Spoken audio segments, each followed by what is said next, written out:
Hello ನಮಸ್ಕಾರ. ನೀವು ನೋಡ್ತಾ ಇದ್ದೀರಾ ಸಮತಾ ಪಬ್ಲಿಕ್ ನ್ಯೂಸ್. ನಿಮಗೆ ಸ್ವಾಗತ.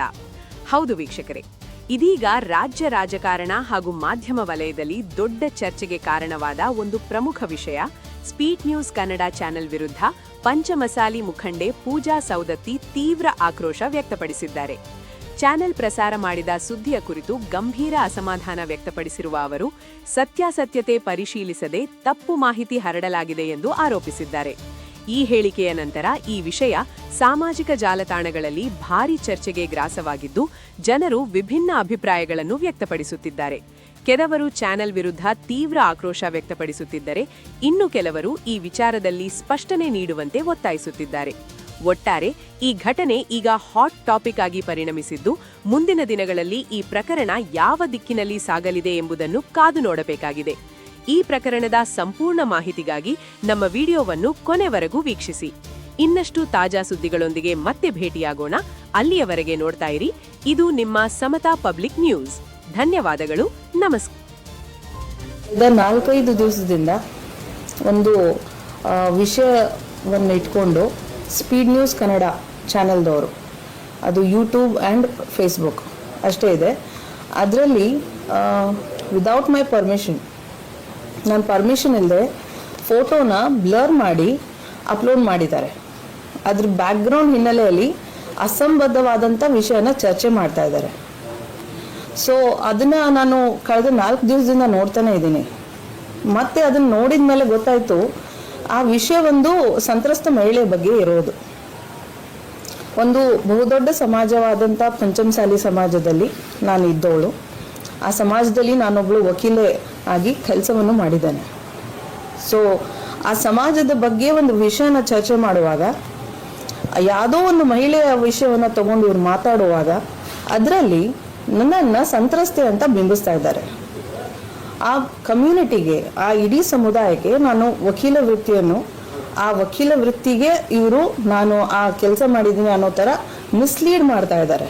ನನ್ನ ಫೋಟೋನ ತಗೊಂಡು ನಿಮಗೆ ತೋರಿಸ್ತೀನಿ. ಇದರಲ್ಲಿ ಒರಿಜಿನಲ್ ನಂದು ಪಿಕ್ಚರ್ ಈ ಥರ ಇದೆ. ನಾನು ಅಪ್ಲೋಡ್ ಮಾಡಿದ್ದು ನನ್ನ ಫೇಸ್ಬುಕ್ಕಲ್ಲಿ.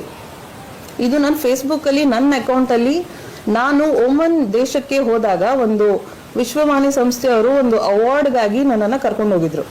ಆ ಅವಾರ್ಡ್ ವಿನ್ನರ್ ಆಗಿ ನಾನು ಒಬ್ಳು ಭಾಗಿಯಾಗಿದ್ದೆ. ಸುಮಾರು 42 ಜನರಲ್ಲಿ ನಾನು ಒಬ್ಳು ಭಾರತೀಯಳಾಗಿ ಹೋಗಿದ್ದೆ. ಅಲ್ಲಿ ಈ ಮರಳುಗಾಡು ಪ್ರದೇಶವನ್ನ ನಾನು ಅಲ್ಲಿ ಎಲ್ಲರೂ ತಗೊಳ್ಳೋ ಹಾಗೆ ನಾನು ನನ್ನ ಭಾವಚಿತ್ರಗಳನ್ನು, ನನ್ನ ಫೋನಿನಿಂದ ತಗೊಂಡಿರೋ ಭಾವಚಿತ್ರನ ಅಪ್ಲೋಡ್ ಮಾಡಿರ್ತೀನಿ ಫೇಸ್ಬುಕ್ಕಲ್ಲಿ. ಅದನ್ನ ಯಾವಾಗ ಮಾಡಿದ್ದೀನಿ ಅಪ್ಲೋಡ್ ಅಂದರೆ August 2025 ಅಲ್ಲಿ ಮಾಡಿರೋದು. ಇದು ಓಮನ್ ದೇಶಕ್ಕೆ ಹೋಗಿದ್ದು ಜನವರಿ 2025 31ನೇ ತಾರೀಕಿಂದ ಹಿಡಿದು ಫೆಬ್ರವರಿ 6ನೇ ತಾರೀಕುವರೆಗೂ ನಾವು ಹೋಗಿದ್ವಿ. ಅಲ್ಲಿ ಇಲ್ಲಿ ಏನಿದಾರಲ್ಲ ಹಿಂದ್ಗಡೆ ಓಡಾಡ್ತಾ ಇರೋರು ಇವರೆಲ್ಲರೂ ಅವಾರ್ಡ್ ವಿನ್ನರ್ಸ್. ಇವರು ಸ್ವಾಮೀಜಿಯವರು, ಇವರು ಚೀಫ್ ಗೆಸ್ಟ್ ಆಗಿ ಕರೆದಿದ್ರು ಆಗಿನ ಟೈಮ್ನಲ್ಲಿ. ಸೊ ಈ ಫೋಟೋ ನಾನು ಆಗಸ್ಟ್ ತಿಂಗಳಲ್ಲಿ ಅಪ್ಲೋಡ್ ಮಾಡಿದ್ದೆ. ಸೊ ಈಗ ಏನಾಗ್ತಾ ಇದೆ ಅಂತಂದರೆ, ಈ ಫೋಟೋನ ನ್ಯೂಸ್ 18 ಕನ್ನಡ ಚಾನೆಲ್ದವರು ಈ ಥರ ನನ್ನ ಫೋಟೋನ ಸ್ಪೀಡ್ ನ್ಯೂಸ್ ಕನ್ನಡ ಚಾನೆಲ್ದವರು ಈ ಥರ ಬ್ಲರ್ ಮಾಡಿ ಹಾಕಿ ಮೇಲೆ ಕೆಳಗೆ ಆ ಸಂತ್ರಸ್ತ ಮಹಿಳೆ ಇವಳೆ ಅನ್ನೋ ಥರ ಮಿಸ್ಲೀಡ್ ಮಾಡ್ತಾ ಇದ್ದಾರೆ. ಆ ಮಹಿಳೆಗೂ ನನಗೂ ಸಂಬಂಧವಿಲ್ಲ. ನಾನು ಪಂಚಮಸಾಲಿ ಸಮುದಾಯದಿಂದಲೇ ಹುಟ್ಟಿದಿಂದ ಮಹಿಳೆ, ಆ ಸಮುದಾಯದಲ್ಲೇ ಇದ್ದವಳು. ಗುರುಗಳು ನಮ್ಮ ಗುರುಗಳೇ, ಸಮಾಜದ ಗುರುಗಳೇ. ಸಮಾಜಕ್ಕಾಗಿ ನಾನು ಹೋರಾಟ ಮಾಡಿದ್ದೇನೆ, ಸಮಾಜಕ್ಕಾಗಿ ನಾನು ದುಡ್ದಿದ್ದೇನೆ, ಸಮಾಜಕ್ಕಾಗಿ ಸೇವೆಯನ್ನು ಸಲ್ಲಿಸಿದ್ದೇನೆ. ಈ ಥರ ನನ್ನ ಫೋಟೋನ ದುರ್ಬಳಕೆ ಮಾಡ್ತಾ ಈ ಮಹಿಳೆ ಏನಿದ್ದಾಳೆ, ರಿಪೋರ್ಟರ್ ಕಾವ್ಯ ಹೆಗಡೆ ಅನ್ನೋಳು, ಅಸಂಬದ್ಧವಾದಂಥ, ಅವಾಚ್ಯವಾದಂಥ, ಅಶ್ಲೀಲವಾದಂಥ ಬ್ಯಾಕ್ಗ್ರೌಂಡ್ ರಿಪೋರ್ಟ್ ಮಾಡ್ತಾ ಇದ್ದಾಳೆ ನ್ಯೂಸ್, ಕಾವ್ಯ ಹೆಗಡೆ ಅನ್ನೋಳು. ಹಾಗೆಯೇ ಸ್ಪೀಡ್ ನ್ಯೂಸ್ ಕನ್ನಡದವರು ಮುಖ್ಯಸ್ಥರು ಈ ವರದಿ ಕೊಡುವಾಗ ಹಿಂದೆ ಮುಂದೆ ಯೋಚನೆ ಮಾಡಿಕೊಡ್ಬೇಕು. ಏನೇ ಇದ್ರೂ ಅವ್ರು ಮಾಡ್ತಾ ಇರೋ ನ್ಯೂಸ್ ಏನಿದೆ ಅದ್ರ ಬಗ್ಗೆ ನನಗೆ ಯಾವುದೂ ತಕರಾರಿಲ್ಲ. ಬಟ್ ಒಂದು ಎಥಿಕ್ಸ್ ಇರಬೇಕು. ಜರ್ನಲಿಸಮ್ನಲ್ಲಿ ಒಂದು ಎಥಿಕ್ಸ್ ಇರುತ್ತೆ, ಕ್ರಾಸ್ ವೆರಿಫಿಕೇಶನ್ ಇರುತ್ತೆ. ಇವಾಗ ನಾನು ಏನು ಮಾಡಿದ್ದೀನಿ ಅಂದರೆ, ಅವ್ರ ಮೇಲೆ ಕಂಪ್ಲೇಂಟ್ ಮಾಡಿ FIR ರಿಜಿಸ್ಟ್ರೇಷನ್ ಮಾಡಿಸಿದ್ದೀನಿ. ಇದರಲ್ಲಿ A1 speed news Kannada channel ಮುಖ್ಯಸ್ಥರು, A2 ಇರೋದು ಕಾವ್ಯ ಹೆಗಡೆ, ನಿರೂಪಕಿ. ಯಾಕೆ ಅಂತಂದರೆ, ಹಲವಾರು ವಿಷಯಗಳನ್ನು ಒಳಗೊಂಡಂತೆ ನಾನು ವಕೀಲ ವೃತ್ತಿಯಲ್ಲಿ ಹೈಕೋರ್ಟ್ ನ್ಯಾಯವಾದಿಗಳಾಗಿದ್ದು, ಕೆಲವೊಂದು ಕಾನೂನು ಕ್ರಮಗಳನ್ನ ಜರುಗಿಸಲೇಬೇಕಾದಂಥ ಅನಿವಾರ್ಯತೆ ನನಗೊದಗಿ ಬಂದಿದೆ. ಇಡೀ ಸಮಾಜಕ್ಕೆ ಇದೊಂದು ಕೆಟ್ಟ ಕಳಂಕವಾದಂಥ ಒಂದು ವಿಷಯ. ನಾನು ಅದೇ ಸಮುದಾಯದಲ್ಲಿ ಹುಟ್ಟಿ ಈ ಥರ ಫೋಟೋ ಬಂದರೂ ನಾನು ಸುಮ್ಮನೆ ಇದ್ದರೆ ಇದು ನನ್ನ ಮಾನಹಾನಿ ಅಷ್ಟೇ ಅಲ್ಲದೆ ನನಗೂ ಕೂಡ ಸುರಕ್ಷಿತ ಭಾವನೆ ಬರ್ತಾ ಇಲ್ಲ. ಇವರು ಮಿಸ್ಲೀಡ್ ಮಾಡ್ತಾ ಇದ್ದಾರೆ ಸಮಾಜಕ್ಕೆ. ಸಮಾಜದ ಗಣ್ಯ ವ್ಯಕ್ತಿಗಳು ನಾನೇ ಇದನ್ನ ಮಾಡ್ತಾ ಇದ್ದೀನಿ ಅನ್ನೋ ಲೆಕ್ಕಕ್ಕೆ ಹೋಗ್ತಾ ಇದ್ದಾರೆ. ಈ ಕ್ಲಾರಿಫಿಕೇಶನ್ ಕೊಡೋದಕ್ಕಾಗಿ ನಾನು ಇವತ್ತು ಎಲ್ಲರ ಮುಂದೆ ಬಂದಿದ್ದೀನಿ. FIR ಅನ್ನು ರಿಜಿಸ್ಟ್ರೇಷನ್ ಮಾಡಿಸಿದ್ದೀನಿ. ಮತ್ತೆ ನನಗೆ ಇವಾಗ ಗೊತ್ತಾಗ್ತಾ ಇದೆ, ಕಳೆದ ಒಂದು ವಾರದಲ್ಲಿ ಈ ಸ್ಪೀಡ್ ನ್ಯೂಸ್ ಕನ್ನಡ ಮೇಲೆ 4-5 ಕೇಸ್ ದಾಖಲಾಗಿದೆ. ಅಷ್ಟೇ ಅಲ್ಲದೆ ಈ ಚಾನೆಲ್ನವರು, ಯೂಟ್ಯೂಬ್ ಚಾನೆಲ್ದವರು ಎಕ್ಸ್ಟಾರ್ಷನ್ ಮತ್ತು ಬ್ಲ್ಯಾಕ್ ಮೇಲಿಂಗ್ ಮೇಲೆ ಕ್ರಿಮಿನಲ್ ಕೇಸಸ್ನ ಫೇಸ್ ಮಾಡ್ತಾ ಇದ್ದಾರೆ. ಇದೇ ಮುಖ್ಯಸ್ಥರು MD ವೀರೇಶ್ ಅನ್ನೋರು ಇವಾಗ ಎಸ್ಕೇಪ್ ಆಗಿದ್ದಾರೆ, ಅಬ್ಸ್ಕಾಂಡಿಂಗ್. ಸೊ ಈ ಥರದೊಂದು ಯಾವುದೋ ಅಸಂಬದ್ಧವಿಲ್ಲದ ಒಂದು ವಿಚಾರಕ್ಕೆ ನಮ್ಮಂಥ ಹೆಣ್ಮಕ್ಳು ಫೋಟೋ ತಗೊಂಡು ದುರುಪಯೋಗ ಮಾಡೋದು ಎಷ್ಟು ಮಟ್ಟಿಗೆ ಸರಿ? ಇದು ನನ್ನ ಪ್ರಶ್ನೆ. ಕನ್ಸೆಂಟ್ ಇಲ್ಲದೆ ಪ್ರೈವೇಸಿ, ನನ್ನ ಪ್ರೈವೇಸಿ ಇದು. ನಾನು ಫೇಸ್ಬುಕ್ಕಲ್ಲಿ ಇಟ್ಟಿದ್ದೀನಿ, ನಾನು ಅಪ್ಲೋಡ್ ಮಾಡಿದ್ದೀನಿ, ನಾನೊಂದು ಪಬ್ಲಿಕ್ ನೋಡ್ಲಿ ಅಂತಲೇ ಹಾಕಿರೋದು. ಇದನ್ನು ಮಿಸ್ಯೂಸ್ ಮಾಡೋದಕ್ಕೆ ಇವ್ರು ಯಾರು? ಏನು ಮಾಡೋದು ಹೇಳ್ರಿ. ಇವತ್ತು ಯಾಕೆ ಬಂದಿವಪ್ಪ ಅಂತಂತಂದ್ರೆ, ಇವತ್ತು ಮತ್ತೆ ಹೊಳ್ಳಿ ಟಾರ್ಗೆಟ್ ಮಾಡಿದ ಯಾರಿಗೆ? ನಮ್ಮ ಸಮಾಜದ ಹೆಣ್ಮಗಳಿಗೆ. ಅದು ಒಂದು ವೃತ್ತಿಲಿನ ವಕೀಲಿ, ಹೈಕೋರ್ಟ್ನಾಗ ಪ್ರಾಕ್ಟೀಸ್ ಮಾಡುವಂಥ ಒಬ್ಬರು ಹೆಣ್ಮಗಳು. ನಾಟ್ ಓನ್ಲಿ ಒಬ್ಬರು ಸಾಮಾನ್ಯ ವಕೀಲಲ್ಲ. ಈಗ ನಮ್ದೇನು ಬೆಳಗಾವಿದಾಗ ಸುವರ್ಣಸೌಧ ಮುಂದೆ ಲಾಟೆ ಏನು ತೊಗೊಂಡು ಹೊಡೆದ್ರಲ್ಲ, ಅವಾಗ ಸರ್ಕಾರಕ್ಕೆ ಏನು ಬೇಕು ಏನು ಬೇಡ ನಮ್ಮ ಸಮಾಜ ಪರವಾಗಿ ನಿಂತಂತವ್ರು ಅವ್ರಿಗೆ ಟಾರ್ಗೆಟ್ ಮಾಡ್ರಪ್ಪ ಅಂತಂತಂದ್ರೆ ಇದೇನ ಇದ್ರ ಹಿಂದೆ ದುರ್ದೇಶ ಇರ್ಬೇಕಲ್ರಿ? ಯಾರು ಇರ್ಬೇಕಲ್ರಿ? ಯಾರೋ ಒಬ್ಬರು ಬಂದು ಬೆಂಗಳೂರಿಂದ ಬಂದ್ರು, ಮೈಸೂರಿಂದ ಬಂದ್ರು, ಸ್ವಾಮಿಗಳಿಗೆ ಅಟ್ಯಾಕ್ ಮಾಡಿದ್ರು, ಅದು ಏನೋ ಒಂದು ವಿಡಿಯೋ ಬಂತು ಹೋತು. ಇದಕ್ಕೆಲ್ಲ ಹಿಂದೆ ಒಬ್ಬರು ಇರ್ತಾರಲ್ರಿ ಸೂತ್ರಧಾರಿ.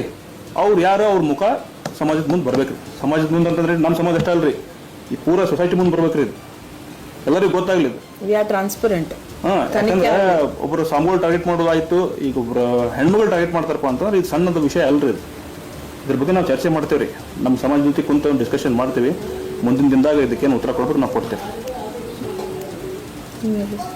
ಇದು ಹಿಂದ್ರಿ ನಮ್ಮ ಸಮಾಜ ದೊಡ್ಡ ಸಮಾಜ ಅಂತೇಳಿ ಅಜ್ಜಾರೊಂದು ಕಳಂಕ ತರಬೇಕಂತೇಳಿ ವಿಚಾರ ಮಾಡಿದ್ದಾರೆ. ಇದರಿಂದ ಯಾರಾದ್ರೂ ನಮಗೆ ಗೊತ್ತೈತಿ, ಆದ್ರೆ ನಾವಾಗೆ ಮುಂದೆ ಬೀಳಬಾರ್ದು. ನಮ್ಮ ಸಮಾಜ ಒಂದು ದೊಡ್ಡ ಇದನ್ನು ಕಟ್ಟ್ಯಾರ ಅವರು. PMS ಸಂಬಂಧ ಹಚ್ಚಬೇಕಂತ ಸರ್ಕಾರ ಇರ್ಬೋದು, ಸರ್ಕಾರದಂಥ MLA ಇರ್ಬೋದು, ನಾವು ಹೆಸರು ಹೇಳಂಗಿಲ್ಲ.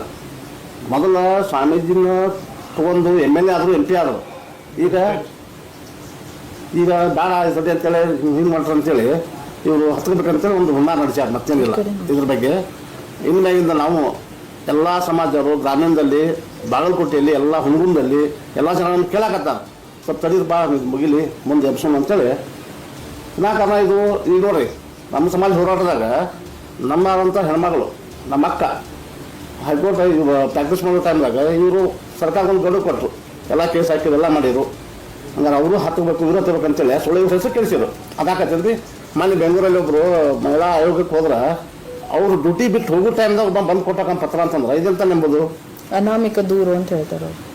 ನಮ್ಗೆ ಅವರೇ ಹೇಳ್ತಾರೆ, ನೀವು ಮೀಡಿಯಾದ ಹೋಗಿ ಕೇಳಿದಾಗ ಅವರೇ ಹೇಳಿದ್ರು, ಇದು ಯಾರು ಬಂದಿಲ್ಲ, ಸಂತರ ಹೆಣ್ಮಗಳು ಬಂದಿಲ್ಲ, ಒಬ್ರು ಯಾರೋ ಬಂದು ಕೊಟ್ಟು ಹೋದ್ರು. ಅದು ಹೋಗೋ ಟೈಮ್ ಹೋಗಿ ಕೊಟ್ಟಾಗ್ರಂದ್ರೆ ನಮಗೆಲ್ಲ ವಿಷಯ ಗೊತ್ತಾವ, ಯಾರು ಇದು ತಿಂದದಾರ ಏನವ್ರು ಅಂತೇಳಿ.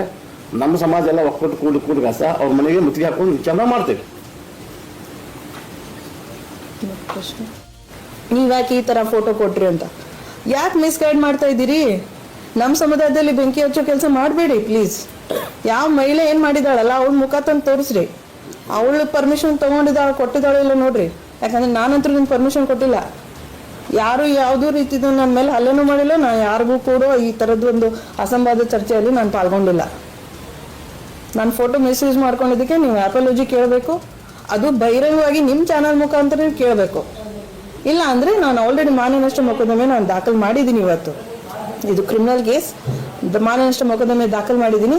ನಿಷ್ಠಾವಂತವಾದಂಥ ಸಮಾಜದಲ್ಲಿರುವಂಥ ಪ್ರತಿಯೊಂದು ಚಾನಲ್ಗಳಿಗೂ, ಎಲೆಕ್ಟ್ರಾನಿಕ್ ಮೀಡಿಯಾ, ಡಿಜಿಟಲ್ ಮೀಡಿಯಾ ಹಾಗೂ ಪ್ರಿಂಟ್ ಮೀಡಿಯಾದವರಿಗೂ ನೀವು ಕಳಂಕ ತರ್ತಾ ಇದ್ದೀರಿ. ಸ್ಪೀಡ್ ನ್ಯೂಸ್ ಕನ್ನಡದವರು ನಿಮ್ಮ ತಪ್ಪನ್ನು ಒಪ್ಪಿಕೊಂಡು ಚೇಂಜ್ ಆಗಿ ಒಳ್ಳೆ ಇರುವಂಥ ಚಾನಲ್ಸ್ಗಳಿಗೂ ನೀವು ಈ ಥರದ್ದು ಒಂದು ಷಡ್ಯಂತ್ರ ಮಾಡಿಕೊಂಡು ಬ್ಲ್ಯಾಕ್ ಮೇಲ್ ಮಾಡಿಕೊಂಡು ಅವ್ರಿಗೂ ಕೆಟ್ಟ ಹೆಸರು ತರಬೇಡಿ.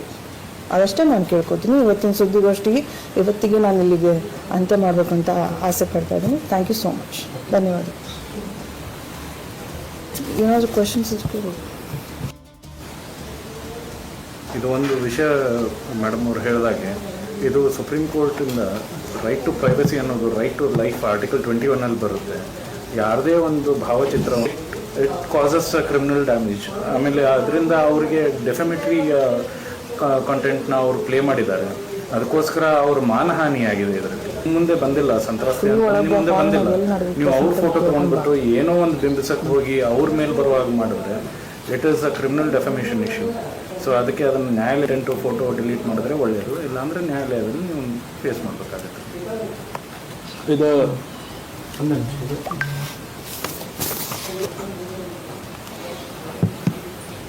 ಯಾವುದೋ ದುರುದ್ದೇಶದಿಂದ ಈಗ ನಮ್ಮ ಪಂಚಮಸಾಲಿ ಸಮಾಜದ ಹೆಸರು ಕೆಡಿಸ್ಬೇಕಂತ ಹೇಳಿ ಯಾರೂ ಮಾಡ್ತಾ ಇದ್ದಾರೆ ಇದನ್ನು.